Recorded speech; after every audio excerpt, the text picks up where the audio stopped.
आज के इस कार्यक्रम के उद्घाटक माननीय हरिवंश विरदी साहब, अध्यक्ष बुद्ध धम्म एसोसिएट लंदन, इनको मैं यहाँ अपनी बात उद्घाटन पर बात रखने के लिए बात रखने के लिए इनको बुलाना चाहती हूँ कि वो आए और विषय के उपलक्ष्य में वो अपना उद्घाटन पर बात रखेंगे। माननीय विरदी साहब।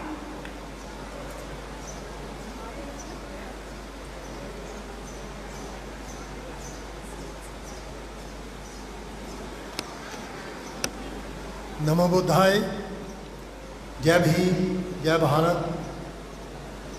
आदरणीय भिक्खु संघ, बामन मेश्राम जी और प्रोफेसर खरात साहब और आप सभी जो यहाँ आए हैं, मैं आप सबको नमन करता हूँ।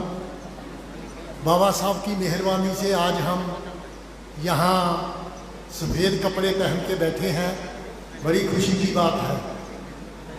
मैं तो 14 साल की उम्र में बाबा साहब की मेहरबानी से लंदन चले गया था और 57 ईयर से 57 कहते हैं 57 ईयर से मैं लंदन में हूँ। मैं लंदन में ज़रूर हूँ, मेरा शरीर वहाँ पे है, लेकिन मेरा जो दिल है वो आप भाई और बहनों में भारत में है। क्योंकि जो रणभूमि है वो भारत है, तो हम बाहर बैठ के आपका सहयोग कर सकते हैं और कर रहे हैं। मेश्राम जी अच्छी तरह जानते हैं कि हम वहाँ पर क्या कर रहे हैं। आज हम बौद्ध धर्म की बात ही करेंगे। पंजाबी होते हुए हम दंगा फसाद की कोई बात नहीं करेंगे। मैं आपको ये बताऊंगा कि जो बौद्ध धर्म है वो हमारे पूर्वजों का है, हमारा है, हमें तो उसको मानना ही है। लेकिन बाकी दुनिया के हिस्से में जो अंग्रेज़ है या और देश है, वो बौद्ध धर्म का कितना सत्कार करते हैं, मैं उसके बारे में आपको थोड़ा सा बताऊंगा। आप जानते हैं कि अंग्रेज़ों ने सारी दुनिया पे राज किया है और जो डॉक्टर इकबाल, जिन्होंने सारे जहाँ से अच्छा हिंदुस्तान हमारा लिखा, तो वो बौद्ध धर्म के बारे में लिखते हैं। उनका जो शेर है, कौम ने पैगामे गौतम की जरा परवाह ना की, कदर पहचानी ना अपने गौहरे जकदाना की। यानी गौहरे जकदाना एक कोहे नूर की तरह हीरा होता है जिसकी कोई कीमत नहीं होती। तो एक कट्टर मुसलमान कह रहा है कि भारत के लोगों ने उसके मैसेज की कोई परवाह नहीं की और अपने हीरे की कीमत नहीं की। और उस शेर के बीच में कहते हैं, आशूद्र के लिए हिंदुस्तान गमखाना है, दर्दे इंसाफी से इस बस्ती का दिल बेगाना है। ये तो समझ गए हैं आप। और आखिर में कहते हैं, ब्राह्मण सरसार है अब तक मैं पदार में, क्षमा गौत में जल रही है महफिले अग्यार में। उर्दू के लफ्ज़ है, वो कह रहे हैं कि आज भी भारत में ब्राह्मण अपने झूठ का जाल बिछाए हुए लोगों को बेवकूफ़ बना रहा है और जो गौतम बुद्ध की रोशनी है वो दुनिया को रास्ता दिखा रही है। ये एक कट्टर मुसलमान कह रहा है। तो मैं अंग्रेज़ों की बात कर रहा था। मैं पिछले 57 ईयर से वहाँ पे रहता हूँ। तो अंग्रेज़ जो बड़े साइंटिफिक हैं, उनके दिल में बुद्ध के लिए क्या है। हमारे लंदन में एक बैटरसी पार्क है, वो लंदन की सबसे बड़ी पार्क है और सबसे पुरानी पार्क है। जो रिवर थेम्स है वो लंदन के बीच में से जाता है, तो उसके किनारे वहाँ की जो लोकल गवर्नमेंट थी, जैसे यहाँ पर म्यूनिसिपल कमेटी है, वहाँ की ग्रेटर लंदन काउंसिल ने अपने खर्चे से उस रिवर के किनारे एक 70 फुट का पीस पगोडा बना के भगवान बुद्ध की चारों दिशाओं में अलग अलग स्टैचू बनाई और आज वो एक टूरिस्ट अट्रैक्शन है लंदन की। तो अंग्रेज़ों ने अपने खर्चे पे वो बनाया, हमने कुछ नहीं दिया। और लंदन से जब नॉर्थ इंग्लैंड को जाते हैं तो रास्ते में एक शहर बसाना था, तो जो आर्किटेक्ट था उन्होंने उसको सारी दुनिया के टिकट दिए कि जहाँ भी जाना है आप जाओ, और जो नया शहर होगा अगर आपको कहीं पे कुछ अच्छा लगे तो उसमें आप डाल सकते हैं। तो जब वो आर्किटेक्ट श्रीलंका गया, वो शिप में गया था, ये बात 40 साल से भी पुरानी है। तो वो शाम को जब कोलंबो में शिप में से उतरा, सूर्य डूब रहा था, जब उसने वहाँ पे बुद्ध विहार देखे, पीस पगोडा देखे, स्तूपा देखे, तो उससे वो बहुत प्रभावित हुआ। तो उसने वहाँ की गवर्नमेंट को कहा कि अगर किसी झील के किनारे, क्योंकि वहाँ समंदर नहीं है, अगर आप किसी झील के किनारे बुद्ध का पीस पगोडा बनाओगे तो उससे उस शहर की सुंदरता बढ़ जाएगी। अगर आप दुनिया के नक्शे में देखो तो जो इंग्लैंड है, जो यूनाइटेड किंगडम है, वो एक मक्खी जितना है, तो कितना बड़ा देश होगा वो आप अंदाज़ा लगा सकते हो। यानी वहाँ एक इंच लैंड की भी कीमत है। तो वहाँ उन्होंने 26 एकड़ लैंड देकर पीस पगोडा बनाया, और जब उसका उद्घाटन किया तो मैं उसमें शामिल था। तो ये 2 मॉन्यूमेंट अंग्रेज़ों ने अपने खर्चे से भगवान बुद्ध के लिए बनाए और वहाँ पर उनको याद किया जाता है। और ऑक्सफोर्ड यूनिवर्सिटी में उन्होंने पाली डिपार्टमेंट बनाया हुआ है।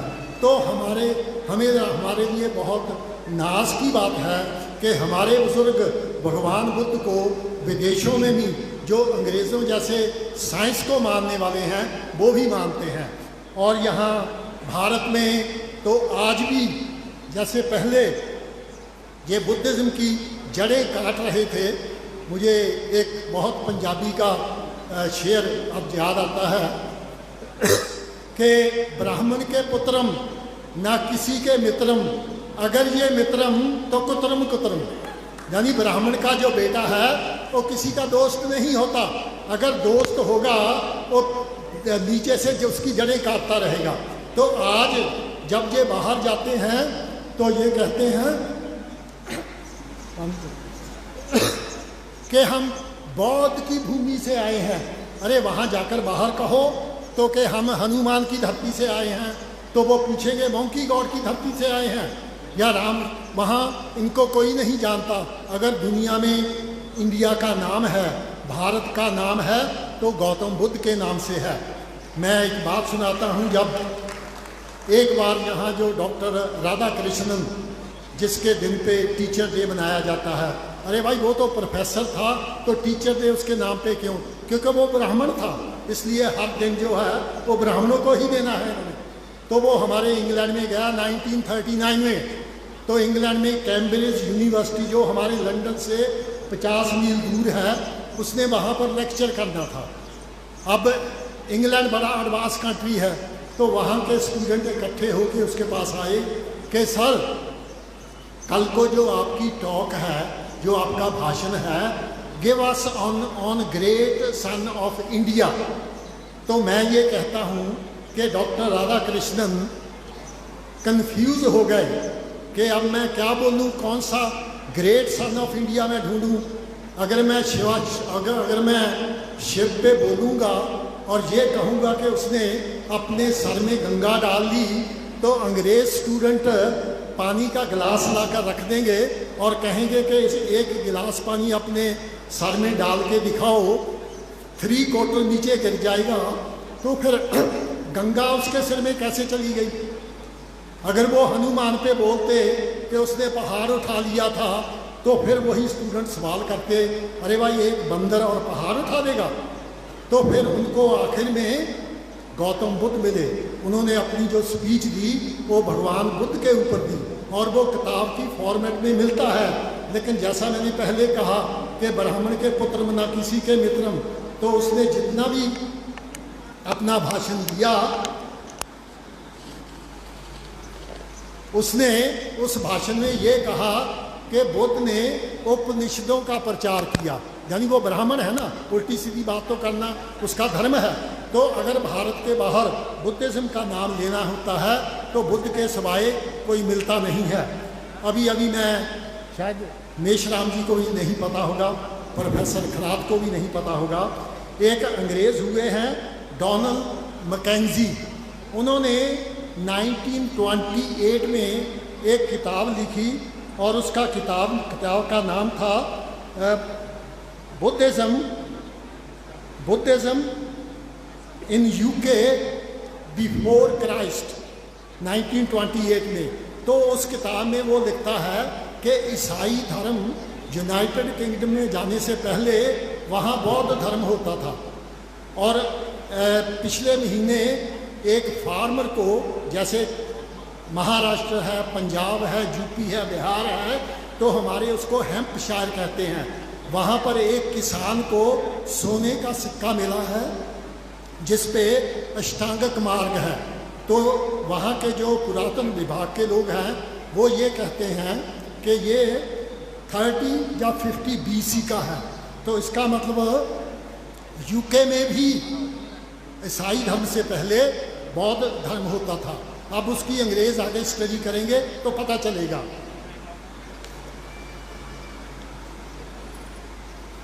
मैं थोड़ा सा बाबा साहब के बारे में जल्दी बताऊंगा, क्योंकि अगर हम यूके में रहते हैं तो ऐसा नहीं कि हम वहाँ पे जो अच्छे खाने खाते हैं, पाउंड कमाते हैं। 1 पाउंड का यहाँ का 100 रुपया बनता है, क्योंकि बाबा साहब ने जो हमें ज़मीन से उठा के आसमान पे पहुँचा दिया है, हम उनको कैसे भूल सकते हैं। तो बाबा साहब का जो पोर्ट्रेट हमने इंडिया हाउस, जो भारत के बाहर सबसे बड़ा हाई कमिश्नर है, वहाँ पर 1970 में लगाया। और तब से हम वहाँ पर बाबा साहब का जन्मदिन 14 अप्रैल को ही मनाते हैं। मैंने 14 अप्रैल इसलिए कहा कि कभी इंग्लैंड में मई के महीने में भी बर्फ़ पड़ती है। अगर मई के महीने में बर्फ़ पड़ती है तो अप्रैल में तो ज़रूर पड़ सकती है। तो 14 अप्रैल को हम बाबा साहब का जन्म 14 अप्रैल को ही मनाते हैं। और जब सेंटिनरी ईयर था, क्योंकि हम जानते हैं कि वहाँ पर भी ब्राह्मणों की मोनोपोली है। अगर हम उनको कहते कि हम बाबा साहब का स्टैचू यहाँ लगाना चाहते हैं तो वो कोई ना कोई बहाना बना देते। लेकिन हम भी बाबा साहब की संतान हैं, तो हमने भी उनको डिप्लोमेटिकली कहा कि बाबा साहब का 100 साला जन्मदिन है, हम इंडियन हाई कमिश्नर को कुछ भेंट देना चाहते हैं। भेंट के लिए कोई इनकार नहीं करता। तो हमने बम्बे बाग स्टूडियो से बाबा साहब का 4.5 फुट का बस्ट स्टैचू मंगवाया, और उस साल मैं सारे यूके का प्रेसिडेंट था। तो वो स्टैचू शिप में चले गया, इंडिया हाउस के सामने पहुंच गया। तो वो बहुत हैवी था, क्रेन से उसको ऊपर उठाना था। अब इंडिया तो भिखारी देश है, बाहर भी जाएंगे तो भीख मांगेंगे। तो उसका उस समय 282 पाउंड खर्च आने थे।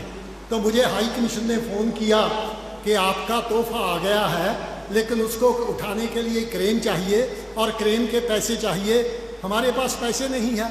तो हमने कहा हम बाबा साहब की संतान हैं, हम तो बाबा साहब को सोने में खड़ा कर सकते हैं, आप क्रेन में मंगवाओ और पैसे हम देंगे, मैं दूंगा पैसे, आप भेजिए। बढ़िया बात ये है कि वो स्टैचू यहाँ रखा।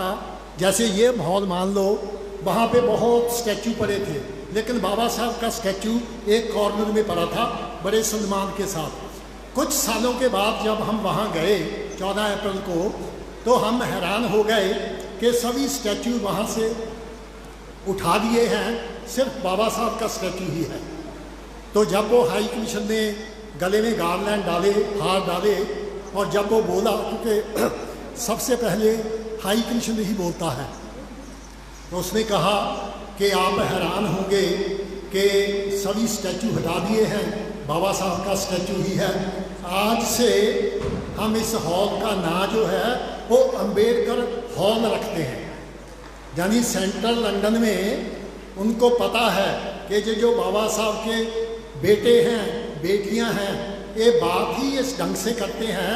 इनके कहने से पहले ही क्यों नहीं हम कह देते कि हम इस हॉल का नाम डॉक्टर अम्बेडकर हॉल रखते हैं।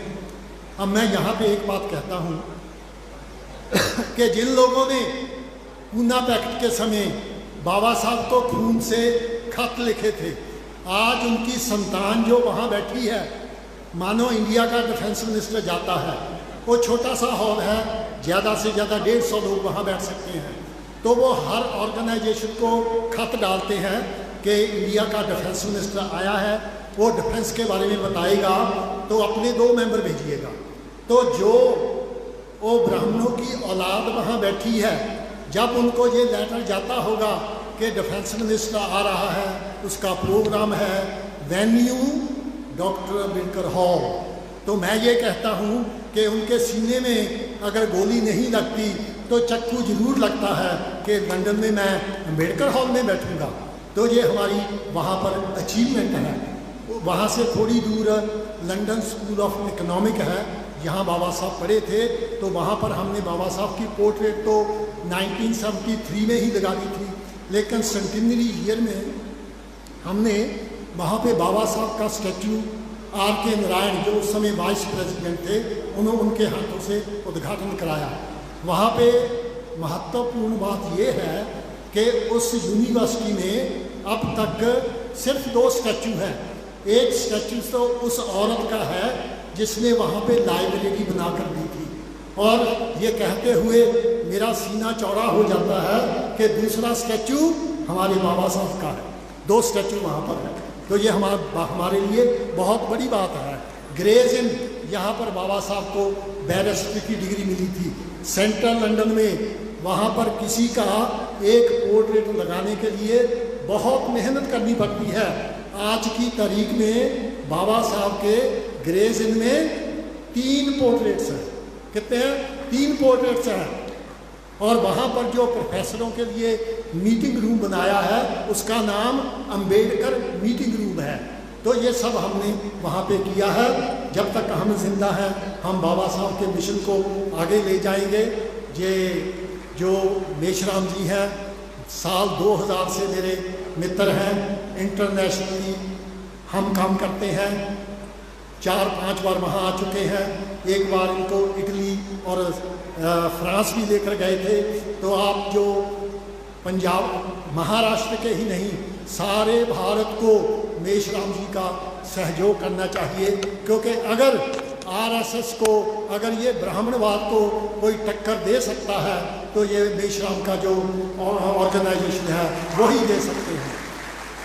अगर इनका सहयोग आप दें या ना दें, लेकिन हम बाहर बैठे हैं, हर कंट्री में, चाहे ऑस्ट्रेलिया है, चाहे स्पेन है, चाहे यूके है, चाहे अमेरिका है, हम इनका सहयोग दे रहे हैं। तो एक बात मैं और कहता हूँ, हम हमेशा यही कहते हैं कि हम फॉर्मर बुद्धिस्ट, यानी हम जो पहले बुद्धिस्ट थे। आपकी इन्फॉर्मेशन के लिए मैं आपको बताता हूँ कि जब हम बुद्धिज़्म डिक्लाइंड होना शुरू हो गया, तो 4 तरह के उसमें से बुद्धिस्ट बने। एक तो जो टचेबल है, जिनको आज हम ओबीसी कहते हैं। एक शेड्यूल्ड कास्ट, जो हम हैं, गांव से बाहर रहना। और तीसरे जो आदिवासी हैं, जो जंगलों में चले गए। और चौथे कौन है? चौथे आज जिनको दुनिया में जिप्सी कहा जाता है, वो हमारे यूरोप में मिलते हैं, और वो भारत से गए हुए बुद्धिस्ट हैं। आज भी उनके जो नाम हैं वो इंडियन नाम हैं। बहुत से जो लफ्ज़ हैं वो हिंदी के हैं। वो कभी वाटर नहीं कहते इंग्लैंड में, वो पानी कहते हैं। उनके बच्चों के नाम इंडियन हैं। एक देश है हंगरी, वहाँ पर जब उन्होंने अपना इतिहास पढ़ा तो वहाँ के जो जिप्सी थे वो बुद्धिस्ट बन गए। और आज हंगरी में 2 स्कूल जय भीम बाबा साहब के नाम पर चल रहे हैं। तो भारत में ही नहीं, बाहर भी बुद्धिस्ट लोग गए हैं। और आज की तारीख में कभी अपने आप को मायूस मत समझना कि भारत में हम कम गिनती के हैं, या हमारा जो दुश्मन है वो बहुत ताकतवर है, यानी कि ब्राह्मणवाद। आज की डेट में 26 कंट्री में, 26 देशों में जो बुद्धिस्ट हैं बहुमत से राज कर रहे हैं, और दुनिया का तीसरा बड़ा धर्म है। अगर हम चाइना की 50% पॉपुलेशन को ही बुद्धिस्ट मान लें, क्योंकि कम्युनिज्म आने से पहले वहाँ पर 85% लोग बुद्धिस्ट थे। जो कम्युनिस्ट हैं उन्होंने जो धर्म का कॉलम था वो उड़ा दिया। लेकिन फिर भी अगर चाइना की 50% को हम पॉपुलेशन को बुद्धिस्ट मान लें तो दुनिया का सबसे बड़ा धर्म बन जाता है। आपने देखा होगा कि पैलेस्टाइन में लड़ाई चल रही है और जितने मुसलमान थे वो देश एकदम इकट्ठे हो गए कि जो पैलेस्टीन लोग हैं वो हमारे मुसलमान भाई हैं, और 57 बुद्धिस्ट मुसलमान कंट्रियों ने मीटिंग की कि हम पैलेस्टाइन के साथ हैं। बाबा साहब बहुत दूरंदेशी थे। अगर हमारे ऊपर कल को कोई मुसीबत हुई तो वो जो 26 मेजॉरिटी बुद्धिस्ट कंट्री हैं वो हमारे पीछे खड़े होंगे, ये हमें सोचना है। तो बाबा साहब अगले 200 साल का सोच सकते थे। अगर अकेले रहकर, जातियों में रहकर आपको मार खानी है तो बड़े शौक से खाओ, अगर दुनिया में रिकग्नाइज होना है तो आपको बौद्ध धर्म में आज नहीं तो कल नहीं तो परसों आपको बौद्ध धर्म में आना होगा। मैं एक बात कह के अपनी बात ख़त्म कर दूँगा। बहुत दुख होता है सुनकर कि बौद्ध गया हमारा है, अयोध्या तो हमारे हाथ से गई, ये जो बौद्ध गया है वो हमारा है, लेकिन उस पर जो कंट्रोल है वो आप जानते हैं वो ब्राह्मणों का है। हमारे लिए कितनी शर्म की बात है। हम कोरेगांव की बात करते हैं, 500 महार सोल्जरों ने 28,000 ब्राह्मणों को कर दिया। मैं पंजाब में कहता हूँ जो सिख धर्म है वो हमने खड़ा किया, हमने मुसलमानों का मुकाबला किया। क्या मुकाबला किया? अरे एक बौद्ध गया है वो तो हम छुड़ा नहीं सकते, कहाँ के बहादुर हैं हम। तो हमें ये निर्णय करना चाहिए कि एक साल हम सारे भारत से इकट्ठा होकर, मैं सुबह प्रोफेसर साहब से बात कर रहा था, वो कहते हैं नहीं दर्दी साहब हमें कानूनन लड़ाई लड़नी है। अरे भाई कभी कभी लातों के भूत बातों से नहीं मानते, तो फिर हम क्या करें? कानून के हम डालेंगे, वो जज है वो फैसला, वो ब्राह्मण होगा, वो फैसला हमें फिर उल्टा देगा। तो मैं तो ये खैरात साहब को मैंने कहा कि एक साल हमें वहाँ इकट्ठे होने चाहिए। तो बिहार गवर्नमेंट को हमें अल्टीमेट दे देना चाहिए कि भाई अब हम जवान से बात कर रहे हैं, अगले साल है ना हम फिर इकट्ठे होने वाले हैं। अगर हमारे नौजवान दंगा फसाद पे उतर आए तो जिम्मेदारी आपकी है। तो अगर हमें उसके बारे में कुछ करना होगा, क्योंकि बाबा साहब ने हमारी वीरता को, हमारी बहादुरी को देखते हुए बाबा साहब ने इंग्लिश में क्या कहा कि यानी हमारी ओर इशारा करके कि they are sleeping volcano. Baba Saheb ने क्या कहा इंग्लिश में? They are sleeping volcano, the day they arise whole Asia will catch fire. Hindi में क्या कहा कि जो मेरे लोग हैं ये एक सोया हुआ ज्वालामुखी है, जिस दिन ये ज्वालामुखी फट गया उस दिन भारत तो क्या सारे एशिया में आग लगा कर रख देगा। नमो बुद्धाय, जय भीम, जय भारत। धन्यवाद सर।